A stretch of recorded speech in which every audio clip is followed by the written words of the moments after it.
Happy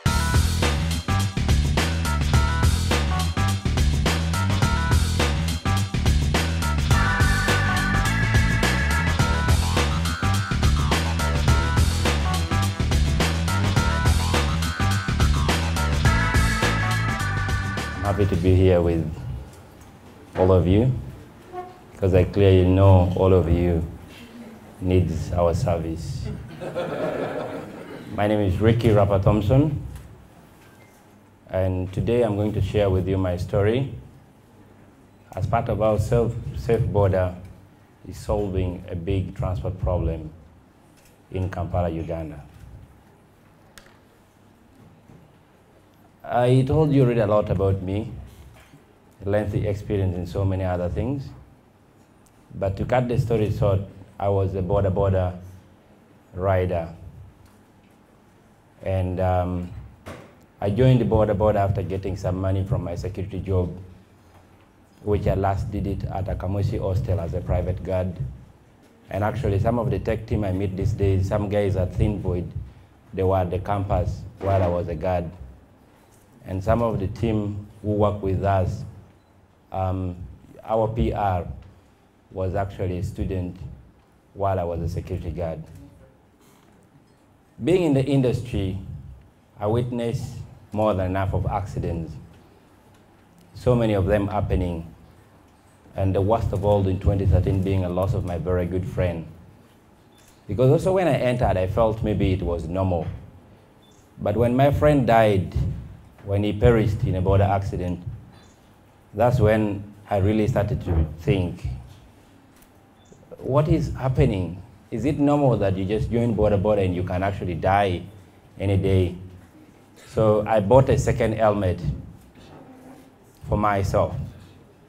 And it was during the time that I'd also started my border tour. So it was my marketing point, it was the sale point. You know, I would tell customers, when you want to come and see Kampala, you know, come and do it with Ricky, you know, the managing director for Kampala Border City Tours. We provide for you a helmet and all this. We take you around town, you know, you get to see all these sites.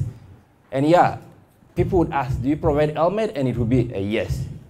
So I realized this helmet can actually become a big thing because the government loses a lot of money in border-related accidents. When you go to Mulago, they have the entire ward for border accidents. Can either be a rider, you can be the one driving the motorcycle, or you can be the passenger, an innocent person. And most of these people, they take borders, not because maybe they want, but sometimes the way the city is structured, our traffic doesn't allow you to ride in your ML. It's very true. Now, when you haven't traveled, when you haven't moved out of Kampala, you might think this is normal. But the first trip out of the city was going to Nairobi, no, to Kigali. And I saw everyone was wearing a helmet. I'm like, this is not rocket science. This thing can happen. And when you keep moving, when you keep traveling, you actually realize, oh, I think there's more traffic because the other countries have got better roads. That is not my area. As a border driver, I had to focus on what I had to do. After buying the second helmet, met so many people, my client network grew. I started earning more than a normal border driver could earn. With my border tour business, I used to have 10, 15, 5 clients in a day. I was assured that I would register 20 clients in a week. And each of these clients would pay me at least $30 if I'm to take them around to see the city. This is 2012, 2013. This is 2013. And I would get 10 customers and get the drivers, provide them with the second helmet, take them on a ride. They pay me $30 and I collect all the money, put in my pocket, then get $30,000 and pay the driver. So I would really make a lot and walk back home. So during that time, I looked way more better because I had a better income, I would say, and it's very true. So that's when I met Maxim and Alistair Susok to start Safe Border. But I first met Max, who had lived and worked in Rwanda for quite some time. So he asked me, Ricky, now you see you're doing this, and now you have the border tour, now you have these friends who you recommend to customers. What do you think? And I told him, look, I really want to get these drivers, register first a company, select the best drivers, train them, provide them with equipment, and connect them to customers. And it was simple how I said it. For me, I said I want to just put a call center and give the number to the customers so they would call whenever they need a ride. And he told me, no, we could make life easier. Instead of using the call center, we could actually use what we call a mobile app. So that's when I raised up my eyes and I'm like, what is a mobile app? He said a mobile app. You know WhatsApp, you know Facebook. I was like, yes, I know. I know Facebook. So he told me we could use this mobile app like that. And he told me, look, in other parts of the world, there's an app. In the Western world, there's an app called Uber. So they connect taxi drivers with the passengers. So I was like, okay. And I said, why? Why do you think we should use the app? He said, one, we will create a better customer experience. Minutes, the customer will get the rider. Then two, you'll get the money to go through our system. You know, they will cashless, so it'd be easier for you to take a commission. Now I smiled as a young man and knew this is an opportunity for me to make money. And we started the journey. By December 2014, we'd recruited 15 riders. And we sat together with them in our small office. As entrepreneurs, be warned, sometimes you can have a small money, and the first thing people always think about is, what is the looks of my office? You know, the impression. It is always not a very big thing, or it's not the nicest thing for you to do. So we started off with a very small office. In front was the internet cafe, behind was the office. It costed us $150,000. So we started the training, we shared our idea with the team, and the first thing they told us, we need what we call a code of conduct, the rules for these drivers. So we wrote the document, they gave us the tips, you know, one driver is to have fuel in the tank, you have to be smart, you need to wear a helmet, you need to provide a helmet to the customer, and all these other things. So we put the code of conduct together, started the training, and the first training was the road safety training, which we did it internally. And the drivers told us, look, we really need to be helpful to the community. We witnessed so many accidents. So that's when we ran to Red Cross, and we were like, you're always looking for these drivers on the street to train them first aid, you know. But we have them, can you help us come and train them? So they were also very responsive, so they came and they started training our drivers. So we partnered right at the beginning and was really helpful for us. So they trained us, and at the very beginning, we had a mobile app. But then we thought about now starting with the mobile app as well. But none of us has a background in tech. Remember, I was a border driver, security guard, and all this dropout kid from the village. So I had no idea. So we reached to a Hey Lab, who built the first MVP, very simple. And we used to use GPS because we didn't have the money to buy smartphones for drivers. And we started. It started working, but many of the GPS died because of the weather. So we realized, what do we do? So we asked so many people, and many people advised us, first focus on building the brand and the community, because I think that's a selling point. Because no matter what kind of app you can have now, it'll be hard for you to sell this to the public. So right from the beginning, December 2014, we focused on building our community and getting to 100 drivers. So by December 2015, we had gotten to 100 drivers, but we walked through a lot of other challenges.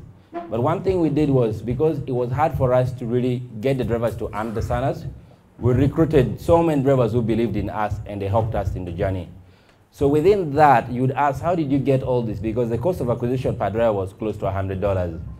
And our model at that moment, drivers used to pay $10,000 weekly payment, and we would get that money and buy equipment for another driver, for another driver, for another driver.